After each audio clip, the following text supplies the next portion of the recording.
Duduk perkara oknum TNI di Batam viral aniaya anggota polisi, Dandim sebut akan ditindak tegas. Komandan Distrik Militer Dandim 0316 Batam, Kolonel Inroy Chandra Sihombing bicara soal oknum TNI di Batam viral aniaya polisi di pos pengamanan terpadu Simpang Dam.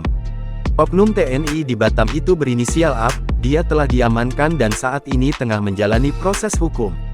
Roy menuturkan, berdasarkan hasil penyelidikan peristiwa pengeroyokan yang melibatkan seorang oknum Babinsa, Kamis tanggal 15 Agustus tahun 2024 malam itu berawal dari adanya laporan gangguan dari mitranya.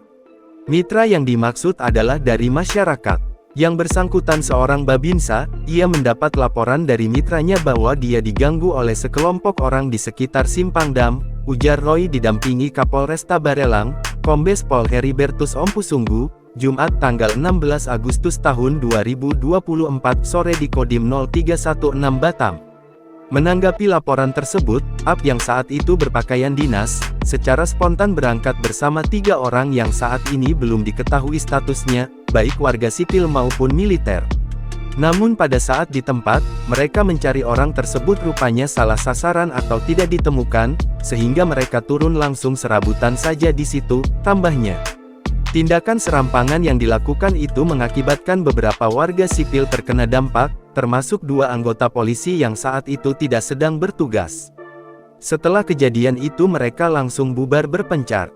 Setelah kami mengetahui informasi tersebut, kami perintahkan Dan Ramil untuk ke TKP, sebut Roy.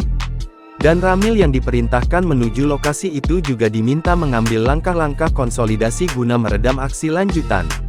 Roy menyebut, usai kejadian dan peninjauan situasi pada Kamis tanggal 15 Agustus tahun 2024 malam, situasi berhasil dikendalikan dan kembali kondusif.